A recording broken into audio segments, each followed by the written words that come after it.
Hey, everybody, we're continuing the conversation here because what? Well, I'll tell you why. Think about what we talked about previously and think about this thing that we don't allow ourselves to do, and that is desire. What does that mean when we don't allow ourselves to do it? And, I know you're probably thinking and listen to me and saying, yeah, I do. I do allow myself to do it. Do we really? Um, do we? Julia Hollenbery is joining me today. Do we really? Do we really allow pleasure in our lives? I want to just keep harping that question like that. The Healing Power of Pleasure and 7 Medicines for Rediscovering the Innate Joy of Being. Julia's joining me here today because you're going to hear about personal healing, spiritual transformation, and the journey. And why do we share these stories? I want to tell you something. If you're listening to podcasts, then they don't tell some stories about this. Are you able to relate? See, are you able to relate to the notion that people have gone through some stuff and they decide, I'm going to write this? Julia Paulette is writing this book and saying, I'm going to share this.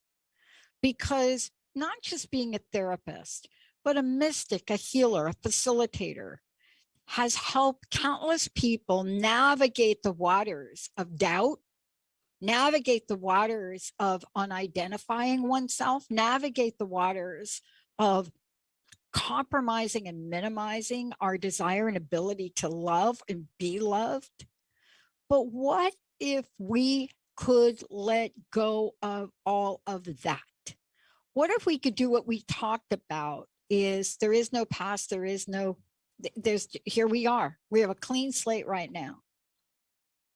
How much do you think you compromise?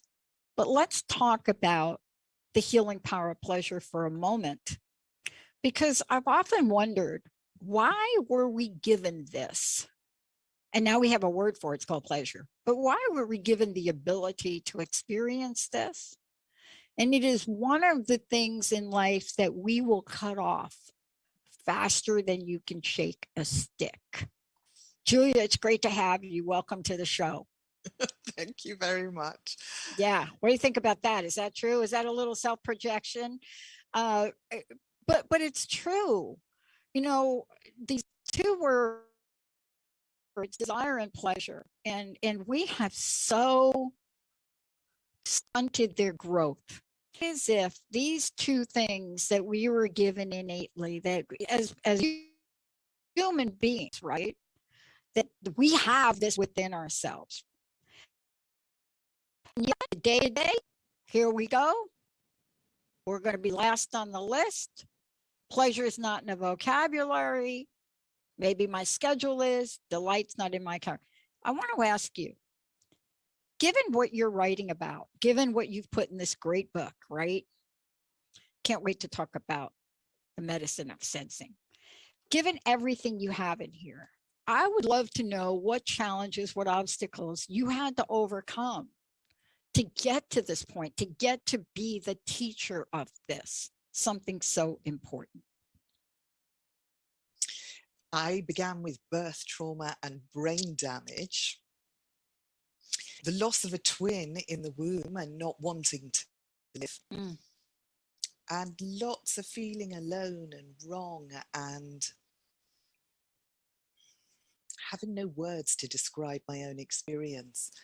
And as I grew up, I guess I broke several times as a teenager, as a young adult.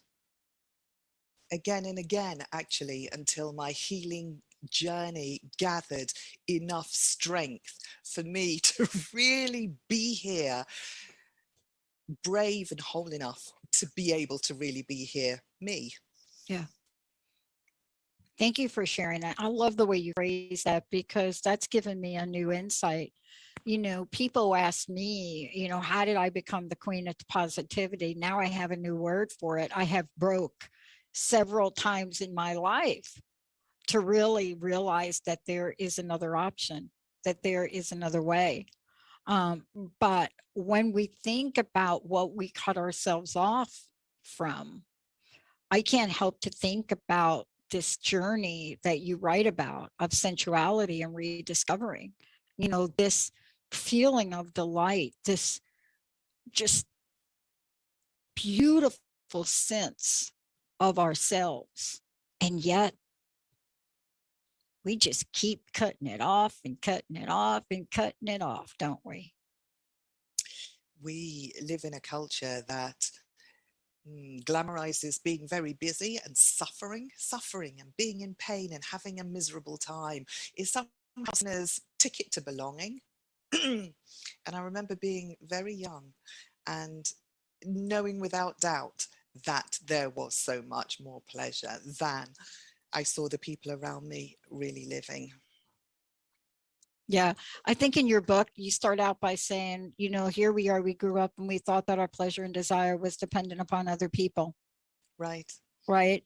And, you know, if I were to think about where we are today and sort of the, you know, addiction of that, I believe that we are so addicted to that thought right there, just beyond belief. The idea that we are not going to have or experience pleasure, we're not going to have desire show up because Mary Jo is not going to give it to us, or I'm not going to get it from this job, or I'm ...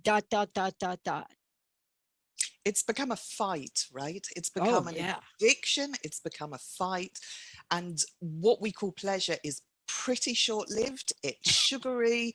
It's not really satisfying. It's something we feel that we've got to grab, we've got to get it from somebody else, otherwise we won't have it. And often we feel we've got to get it perhaps at someone else's expense. But that ain't the truth. That ain't the whole truth. The truth is that pleasure is absolutely here for us, for all of us, anytime. And the whole time that we've been talking, I've been thinking about my daughter when she was much younger and splashing about in a puddle and how much fun she had. And I remember most people who walked past smiled, it lit something up in them, but one person frowned and stopped and had something to say to me, you know, you shouldn't and you oughtn't. And it's right here, really, for all of us. And it's a tremendous shame. It is a We shame. miss it. I moved to the Pacific Northwest. Okay, you're going to love this, because let's talk about, you talk about feeling unseen, but this story you just shared right there, okay, this happens every day in our lives. Now, when I moved to the Pacific Northwest, we're close to Hawaii. And I have friends. When I moved here, I was in a relationship with someone born in Hawaii. And so here we are, and I'm introduced to the Hawaiian culture. Now, I'm not saying this is true of everybody in Hawaii, so please don't email me.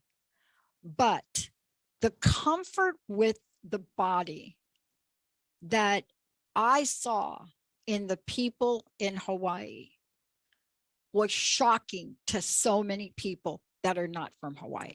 When my friend said, let's go swimming in the waterfalls and the pond, and everybody's taking their clothes off, you could just hear a pin drop about how absolutely horrified half of the people were to do that. But nobody said anything. And slowly, within an hour's worth of time, it didn't become a thing anymore. Right. And, you know, this idea now of the comfort that we've established for feeling unseen, we've almost settled on it, but your book is really calling us forward to really see that as not a place we were meant to be. We were not meant to be unseen. I would have been given my own planet. Right? But boy, did we glom on to that, right? So you talk about three messes, and I was really struck by this as I'm thinking about my friends and the first time we experienced the waterfall. And then I remember the second time my friend said, let's go swimming, and half the people didn't go. We have the individual mess, the collective mess, and the global mess. Is pleasure messy? Yes, gloriously messy, fundamentally messy, dripping with mess, saliva, tears, you know, writhing bodies, sensuality, colors, fragrances, textures. Your story reminds me of when we were younger and we visited an island in France, and everybody there had no clothes on, and they were just absolutely going about their business. And it was delightful. It was delicious. It was glorious. So there's nowhere to hide. I mean, yeah, pleasure is messy, but messy in a good way, as in a natural way. This is how humans are. This is how nature is. It's not straight lines. It's not neat and tidy, but it's not chaos either. It is alive, and it's rich, and it's sensual, and it is our nature. Yeah. One of the things, I was going through the book, and after I read it the first time and I came back the second time to get ready to talk with you today, my brain went to, wow, this book is about from messy to magic. Now that's my words. The book is not, I mean, that's my little soundbite for it. But we so desire for it to be that way. We so desire for us to have the freedom. You know, so people ask the question, they ask me all the time, you know, what do you think, Pat? You know, what do you think about the fight for freedom? And, you know, I'm struck by two things that goes on inside of me. Freedom is a choice. What I do thereafter and the actions I take about it are, again, a choice. But when it comes to desire and pleasure, we've been given the ability to fully explore them. What's in the way? What is getting in our way? Ideas, stress, the to-do list, wanting to please other people, wanting things to be perfect, not enough time, not enough this, not enough that. I mean, it takes courage, right? It takes courage to choose pleasure. Yeah. And actually, your words are accurate. The book is about the journey from mess to magic, the journey into magicalness and pleasure and delight and happiness and bliss and joy and fun and playfulness are part of the magic that in the ordinary everyday world seems beyond reach. Yeah. It seems impossible. It seems dangerous. It seems forbidden. Yeah. Yeah. I loved yesterday for a lot of reasons. One, I got to tell you, it's one of my favorite time of the year. It always has been since I was a little kid. You know, the whole Halloween thing since I was a little kid was always like yesterday. It was the first time that people actually came out, right? In 2 years that people were actually coming out. Not a whole lot of people came out, but some of them did. And it was a fascinating journey because I'm living in a different place. So I'm not used to how long it takes to get from one of the rooms that I sit in to the front door. And normally people wait, but this year they didn't. Front door, right where I'm sitting. And I realized after about 4 or 5 times of this, why don't I just sit outside? Why don't I? Because I didn't want to miss it. You know, I had gotten the candy for the kids and they were all dressed up and they were cool and their parents were bringing them around, all ages, right? And I realized, why don't I just do that? It's a moment that I give myself to experience something that I lit up about as a kid, right?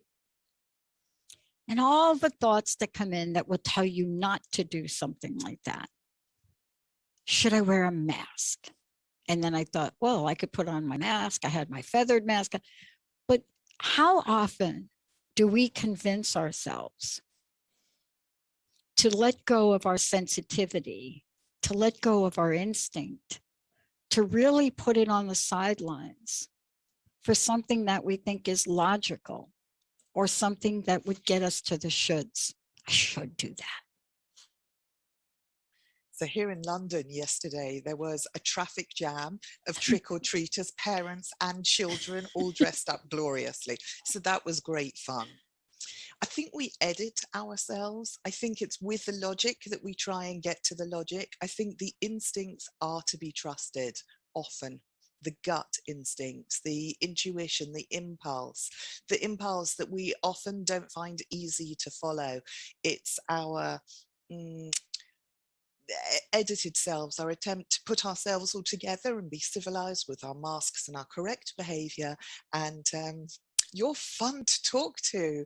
And I mean, the wildness is just rippling there, really, for everybody to have an official excuse. And yesterday was one of those sanctioned times that we could do that. Yeah. My biggest move of the evening was when it got really late and I just left the whole bag of candy out. I just left it out. I was like, okay, you know, if you come by, you can have the candy. I don't care. If the squirrels want the candy, they can have the candy. If the mice want the candy, they can have the candy. Because there was something about opening up. And your book talks about this. And I want to really go through this because the healing power of pleasure, the 7 medicines, this is so brilliantly described to me. This is just brilliantly described. And I want to take a minute to go through what this means, because when you read and when I go through the book, especially the second time, I'm asking myself this here, right? I'm going through and I'm saying, wonder if I'm doing that one. Wonder if I'm doing the medicine of deepening. Okay, I got to read that one again. Let me just get back to that one. And then I go through the medicine of relating. And I'm going through these for the second time and listening to what you're suggesting for us. And I thought to myself,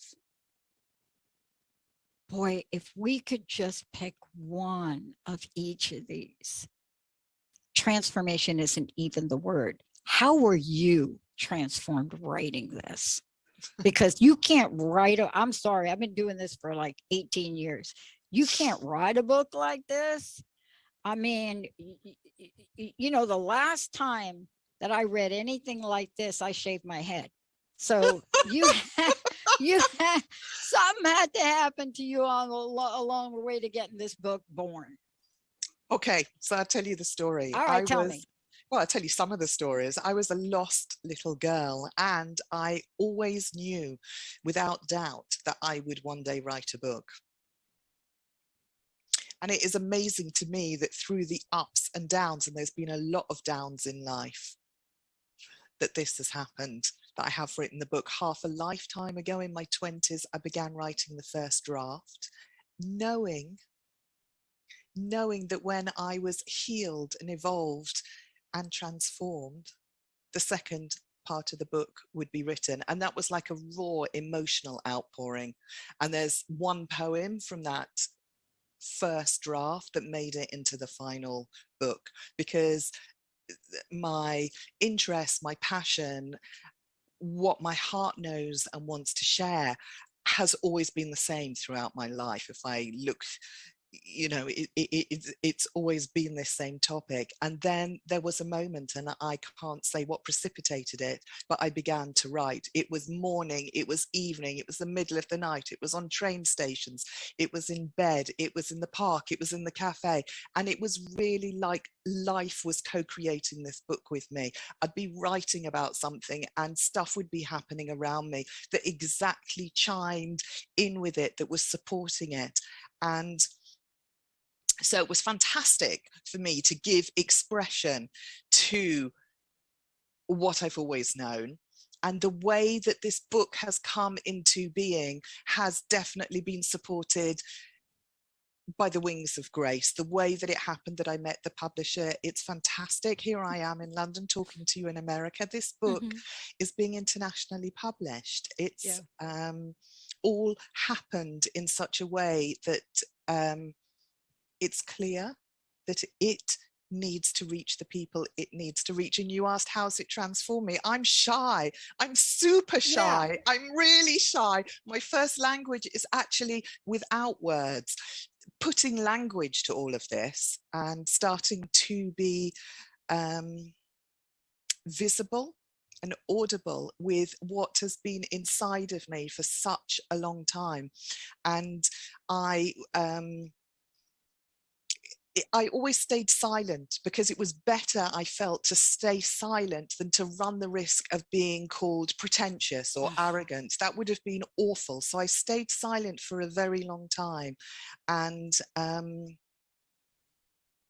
you know, over the years, I was lucky enough that a teacher here or somebody saw me and I had a couple of sentences of reflection back. And it is extraordinary to me. And I'm hugely grateful. And it feels precise and on track to be where I am now. I love it. And I knew there was the story underneath there, because when people hear how shy I am or how introverted I am, they don't believe it. They're like, no. And I'm like, look at my Myers-Briggs scores. To this day, just look. But when I got behind a mic, right, 18 years ago, something happened. You could call it channeled. Some people would say what you just described was a channeled experience, but I think it's more like you talk about in the book. I think it's more like evolution from enslaved to empower. It's one of the things you talk about in the book, and then you also present us with these delicious ingredients. And I'm thinking, yes, delicious. Why not? Why not be part of that movement? Why not explore that movement? Why not make on your list, if you absolutely have got to have the to-do list? Yes, I even do laundry. If you have to have it, why not have something there that is delicious, that is juicy, that is about the medicine that Julia talks about pleasure? Now, I would love to give a copy of the book away, Benny. Let's go ahead and give our first copy, 1-800-930-2819. And by the way, you want to talk about deliciousness, go to universeofdeliciousness.com. That's one place you could go. But what does that mean, everybody? We're going to take a short break. I just want you to see if you can lean into this a minute. If you could just like erase, whatever. Like if you're listening to the podcast, just take a minute and just think. Better yet, know. What's your pleasure? What's your deliciousness mojo? What is it that you can envisage for yourself? That moment that maybe not now. Okay, I know you're driving. That's all right. Don't be doing crazy now. But are you going to allow yourself to go from enslaved to empower? When we come back, I'm not going to help you with that, but Julia is, because that's what she is. She is an embodied spiritual teacher, healing, alignment, and transformation. She's lived it. She breathes it. And the book is just so beautifully done that even if you get through one of the medicines and do what's in here, you will move the meter. And that's what we're talking about today. Let's take a short break, everybody. We'll be right back. All clear.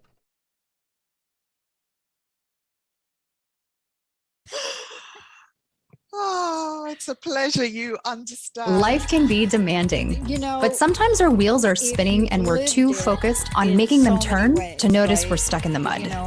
Tune into The Pause with me, Ellen Wyoming Deloy, every second and fourth Tuesday at 9 a.m. Pacific on Transformation Talk Radio.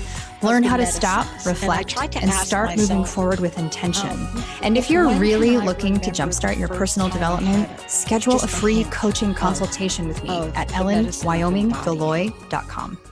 Who taught you or your kids how to handle stress? When could I think about That's that? right. When was No the one. first time I listened I'm to my combat body? veteran Deb Lewis. Was it when I was and I'm on a young? mission to change that. My You new know, children's was it book, when Why is Pono Not when Pono you Today, were, is set you're in Hawaii. young and you're Lovable having sexual characters, identity Pono crisis? the bull and his Was friend that it? Kuleana, show us how And a what do you stressful do with that? situation ends How do you move happily. forward? And Look then I was closer just to reading reveal this. It was so powerful beautifully the ways way to you handle went. all types And of stress. I got to the Start one loving on your sensing, stress-filled the medicine life of today. sensing. Go to MentallyToughWomen.com. And I'm just like, Well, some of us are outwardly successful, but inwardly feel unhappy and living a life lacking in purpose and meaning. It just doesn't feel good. Well, The Necktie and the Jaguar by Carl They don't even help you discover what's important to you and how to go for it. For more information to purchase the book, go to transformationtalkradio.com or carlgreer.com. So here's the thing, right? Don't they make... I mean, it's not those people. Join Jennifer Noel Taylor on the hit show Quantum Touch Radio, supercharging your life on transformationtalkradio.com. You'll take a quantum journey as well as reveal powerful yet simple steps to create more abundance, better health, emotional and mental vibrancy, and happier relationships using universal quantum touch principles. For more information, visit quantumtouch.com. I mean, the people that... Did you know that each Enneagram type has a different worldview, different patterns of thinking, feeling, and behaving? They also have essential qualities that are unique to their type. Understanding this helps us develop more tolerance, respect, and appreciation for ourselves and others. Renee Siegel works with individuals, couples, families, and groups using the Enneagram to build better relationships as a tool in addiction recovery. Visit yourpurepotential.com for more info. Can you truly say that you know and love yourself? Courtney Cottrell is an author, speaker, and 21-year active duty Master Chief with the U.S. Navy, here to encourage you to take back your power and live your life with intention and purpose. Tune in to Unapologetically Favored every fourth Thursday at 11 a.m. Pacific on Transformation Talk Radio. Walk in your purpose. Visit unapologeticallyfavored.com to learn more about Courtney. The human experience and what's in the human spirit. Ready to come back in? Ready, Sorry, Benny. please. Thank you. Thanks. Hey, everybody, welcome back. Hey, Julia, how do people find out about you? How do they get a copy of the book? And you're right. I mean, our contact in working with this company, we've been working with Inner Traditions for a really long time. Manzanita is just amazing. And so, how do people find out about this? How do they get a copy of the book? But more importantly, how do they find out about you, right? Because who doesn't want to let the big you out? Who doesn't want to do that? How do they find out about you and how do they get a copy of the book? The book is available amazingly everywhere that books are sold. It's a paperback, an audiobook, a Kindle, an ebook. Yeah. It's available literally anywhere. My website is universeofdeliciousness.com, and I'm out there posting on social media and So, okay. So true confessions, because you did a true confession. I do a little one too. Early on, I didn't have any rules to doing what I'm doing today. And I still don't, because I'm not a broadcast person. I dialed the wrong phone number 18 years ago. That's why we're even here. I started a network 12 years ago, almost the same way. But out of the gate, I started to talk about orgasms. And I got more like, you're not supposed, can you even say that 18 years ago? And I just thought to myself, well, wait a minute, I'm just reading Dr. Northrup's book. And I'm just like reading about the body and like, why can't I read this book? I don't understand. The book is out there, right? So I understood early on that in order for me to be able to speak about the things I want to speak about, I had to be an independent network. I had to be not associated with other people that are going to censor me. But we are all about censoring the sensing. Right. We have got to stop that, or else we're not going to let the big you out. So you introduced earlier the movement from being enslaved to being empowered. Yeah, that's right. And the thing is that there is so, and you've just told your lovely personal story about your movement to being uncensored, your uncensored voice, right, as a broadcaster. Our delight contains so much of our personal power and our personal wisdom. And when we cut off ourselves from our sensual, subtle sensitivity, our spiritual wisdom, we are cutting ourselves off from the roots, and we become these shrill, high-pitched voices full of anxiety, full of the past, full of the future, full of the to-do lists, and we don't drop down into the richness of the body where our power lies, where we know without doubt what's the right thing to do, even if it comes about through an accident, right? Yeah. You know, we know. And it's being able to listen to that inner knowing. That's what matters for us as individuals. And I think for us collectively as a planet, absolutely. We need access to a wisdom that is deeper and richer and wiser than all our clever ideas. And when we're in touch with that sensuality, we are in touch with something that's way bigger than us, that comes through us, through the body. Yeah. I hope now, I want to comment on this. I grew up, couldn't read and write. Really a struggle for me on what you call learning different. But I read and write, and I learned how to do it. But I also learned the power of poetry, what we call poetry, right? I learned it from Bob Dylan, number one. Back in the day, I used to go have coffee with Dylan, right? But his words, you see, and I stuttered. So it was fascinating to me that a man could get out that many words in such a short period of time and have it be so powerful. And I'm reading your book and I'm just crying. My eyes are filling up on some of the poems in here. And one of them is Love Making Love in the book, right? And now I've read them all, and I'm hoping someday you're going to pull these out and maybe have a separate little book, guidebook, something separate. You come through so powerfully in this book. Now, I don't know how much the publisher cut out or how much they changed it. Incredibly little. I am so grateful that they didn't change who you are in your message. Because you see, you can't write a book like this from an academic perspective. That can't happen. And I knew this was you when I got to this poem. I knew that somebody enabled you, empowered you to be you. What is the message we can share today for people listening to this podcast? I'm talking to all of you right now. So I'm just going to look at you and I'm going to talk to you right now, because you know what I'm saying to you. We're all doing it.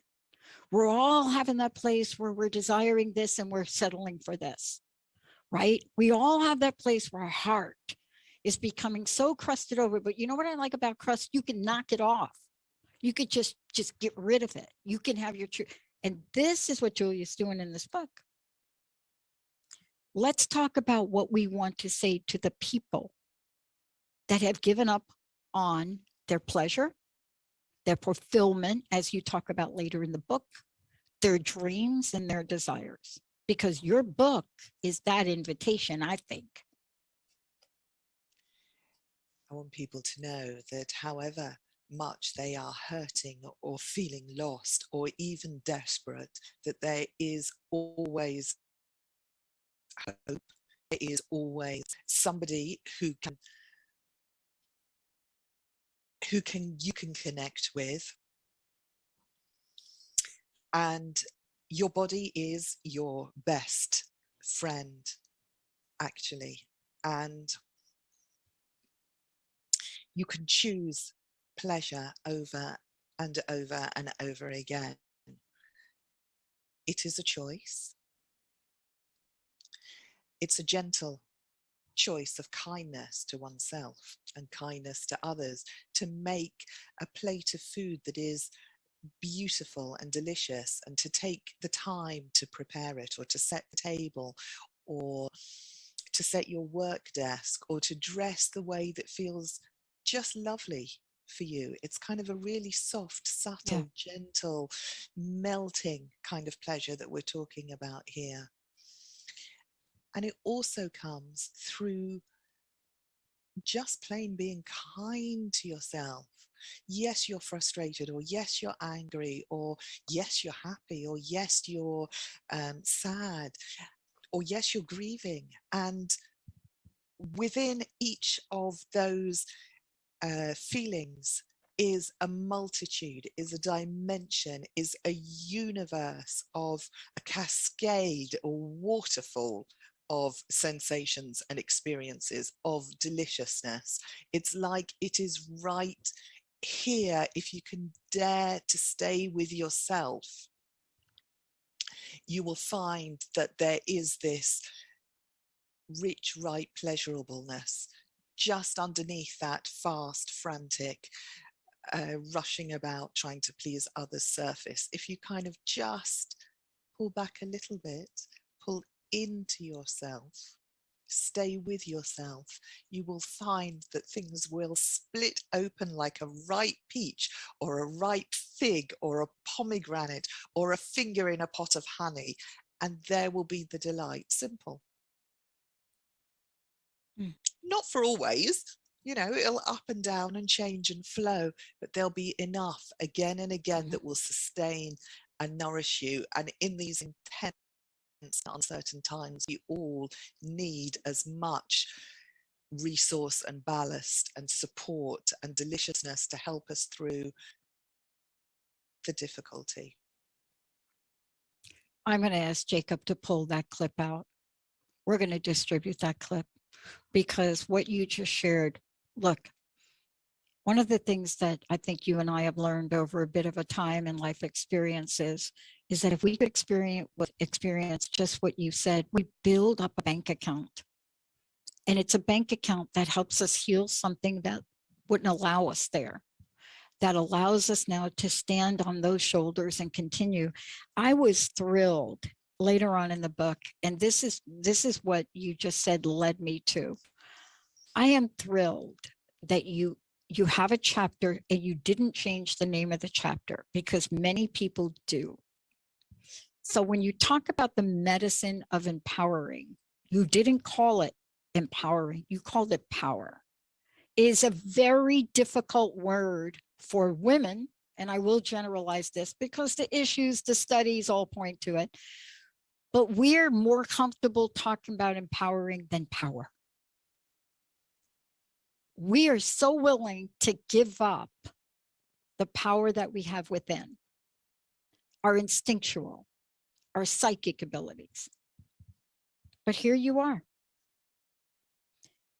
And you say, we often think about external power and currency and all, and we think about those things. It's short-lived. And you go on to say we become exhausted. Oh my God. We become exhausted, dissatisfied, hungry for more and more.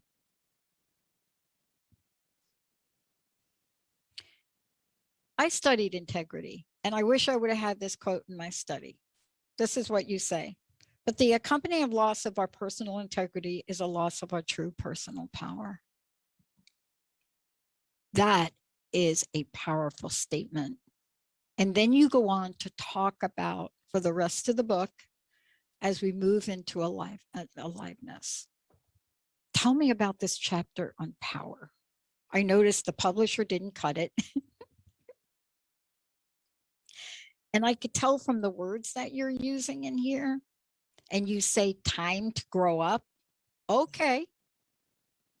This had to be included in your book, didn't it? You know, when there was the editing process, the editor did so little. And I, you know, was like, it's what I've written, okay. And they were like, they were given the guidance to do the minimal possible. I was like, come on, edit me, edit me. They allowed a lot in. Yeah. So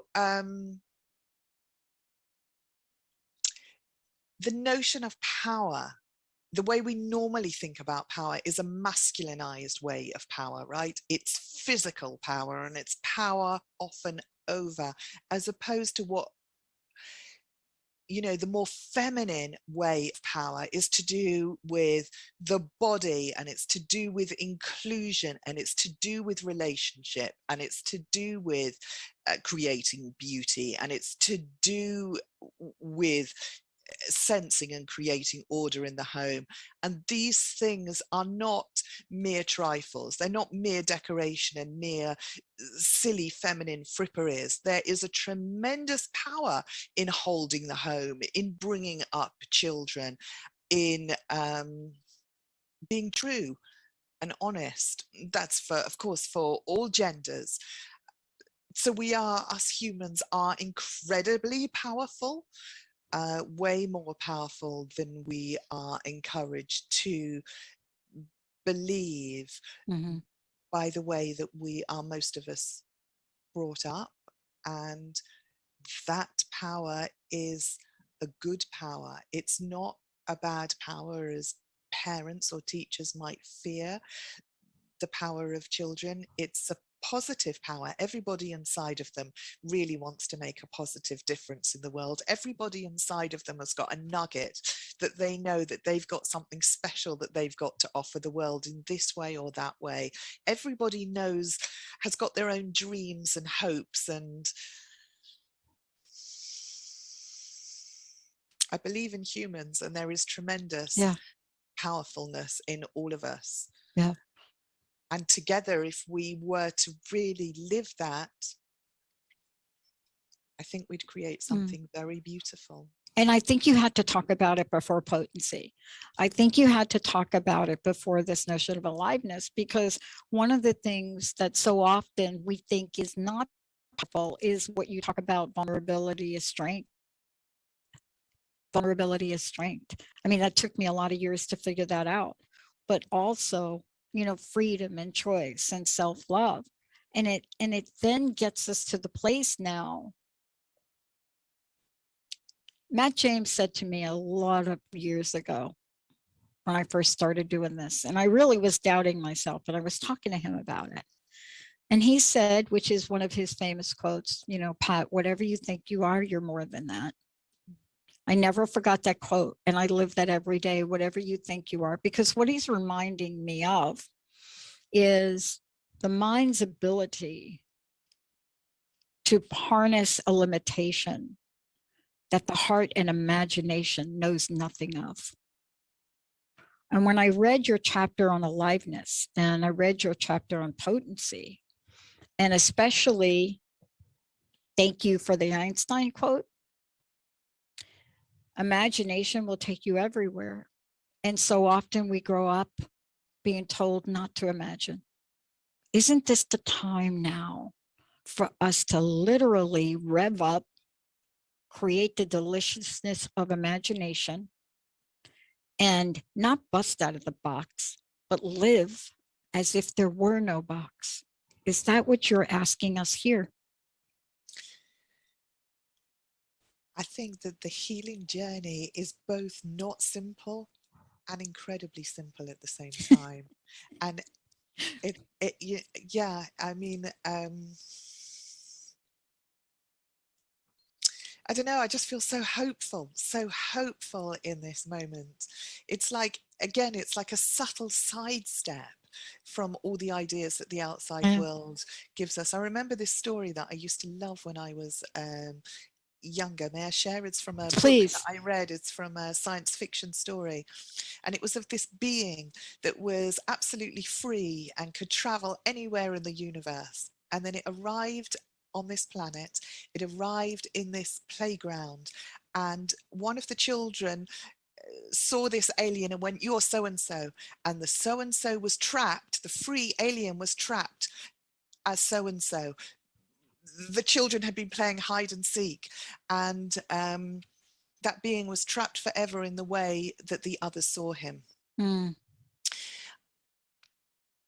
So the task is to free ourselves, not to believe the stories, the labels, the judgments, the criticisms that other people have towards us, and then we take on, and we with the slings and arrows, we point that stuff at ourselves. And so it's a journey to liberate ourselves from all that stuff, because we are free, and we are wise, and we are powerful, and we are delicious. Well, this is what you say about entering the universe of deliciousness. I love this. I love when you say, number one, imagination is the muscle of the soul. Oh boy, so it is, right? And you know, I moved to Seattle, and I started to sketch. Just picked up a pad and just And then I stopped. It was a period of time in my life. And about a week ago, I came across the first sketch I did. And I looked at it and I said, gosh, I don't remember doing that. And I looked at its symmetry. I looked at its symbolism, really quite detailed. And I'm not a detailed person. And I started to look at it so carefully. And yet my imagination then got lost in it when I stopped thinking about it. And I remembered the feeling of it. Yeah. So what I love is deliciousness. All you have to do is hear that word to be able to pinpoint an imagined place of that, or a feeling, or a thing. But your invitation is for us to live this life in the universe of deliciousness. And I think the first step is we've got to be able to imagine that that's ours, right? Right. There is hope. There's loads of hope. The potential is huge and it's not very far away. And for each person, the way in is completely different. For some people, it's music, and for others, it's art, and for some, it's writing, and for others, it's healing animals. For some, it's gardening. You know, it kind of doesn't matter what your thing is. It's follow your thing, find your thing and follow your thing. Can be sport, can be absolutely anything. Whatever it is that lights you up, do a bit more of it. It's kind of so simple. And yes, hope. Hope and imagination somehow go together. I love the way you ended the book. And I just want to say to everybody out there, first of all, the healing power of pleasure, 7 medicines for rediscovering the innate joy of being. And I want to say this, every chapter you're going to learn something. Everything is spelled out beautifully in each of these medicines, everything, including the one I'm talking about, potency as well as imagination. There are exercises, there are poems. You will actually take this journey where you see that part of this is maybe the maturity as integration, but this is the universe of deliciousness. And you say universe of deliciousness is God. And I love the way you really brought that in. And then you introduce us into one of the most powerful energies, I think, on the planet. And I'd love for you to talk about it. When you say, and so our story continues, there it was, gratitude. It's such an important energy, isn't it? Gratitude. Julia, for you.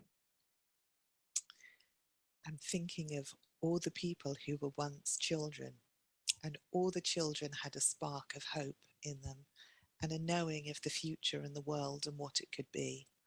And I think every single person gets crushed in one way or another.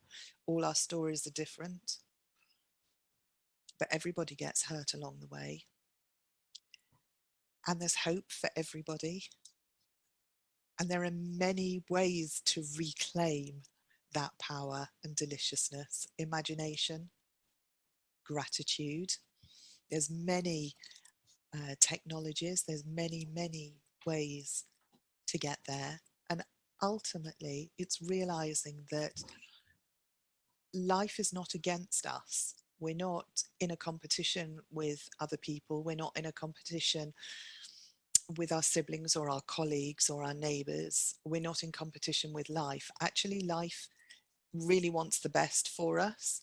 And when we can get out of our own silly ways, when we can find our way through to that subtle, neutral deliciousness, when we can come back again and again and again to ourselves and to our own experiences, to our own vulnerability and to our own pleasure, then we see and we find that life is all the time bringing us experiences that we can really learn from, and is bringing us good stuff for us to find. but we have to do our part. We have to play our part. We can't sit there with our feet up and zone out and be lazy and expect life to play the game with us, to love life through us, right? Life loving life. It's and it's not hard work either. It is just kind of engaging in the playfulness of being here now and being active and in our lives and in our bodies. And life is good. There is goodness for all of us. You ask some very important questions, which I first of all, I love the questions. Second, I love what you're sharing with us and what we can do. And I want to make sure that everybody knows how to get a copy of the book. It's pretty much available everywhere, correct? Right? And then they will be able to find out more about you. They can go to your website, universeofdeliciousness.com. They could find out about you. They can get copies of the book. But you take us on this journey and you bring us to this place where you ask us these questions. You know, can we unite the oppositions within us and outside of us? Can we love what is, even when what is not easy? Can we regard change as creative? Can we find the deliciousness within the disaster? Can we nourish ourselves from within? Can we trust life? Can we coexist and co-create with life as a part of life? And then this is what you say. The universe is without limitation in its creativity.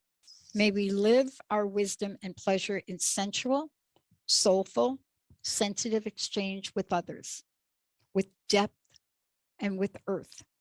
May deliciousness flow through us, loving deliciousness in everything and everyone else. May we co-create heaven on earth, even if that doesn't look anything like what we thought it would. A new Eden, beginning everything again, all over again. May we be surprised, humbled, and delighted. And I want to thank you for that. Thank you for reading it. What would you like to leave us with? What's your personal message for today?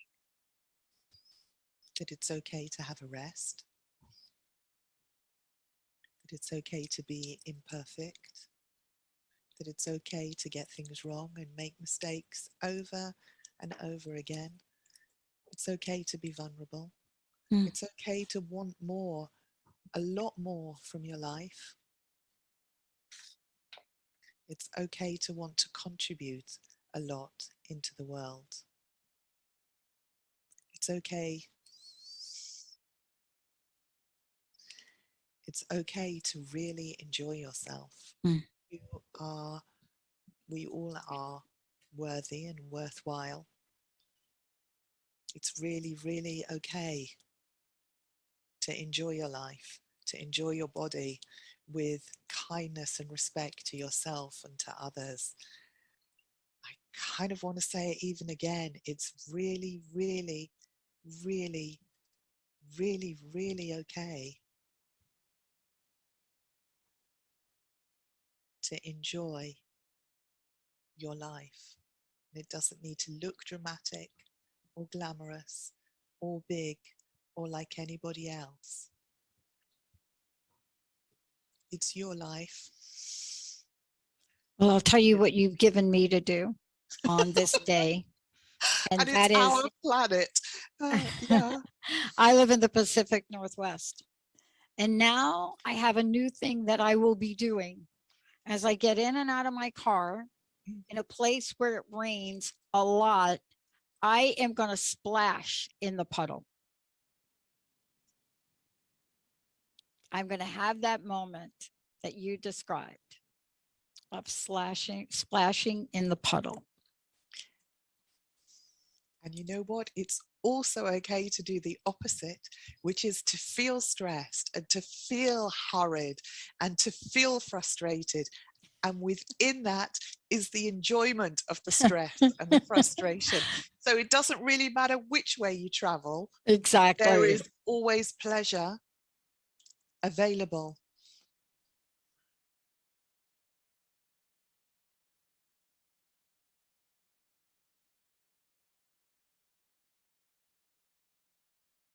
Back, there's so much more in here that I would have loved to talk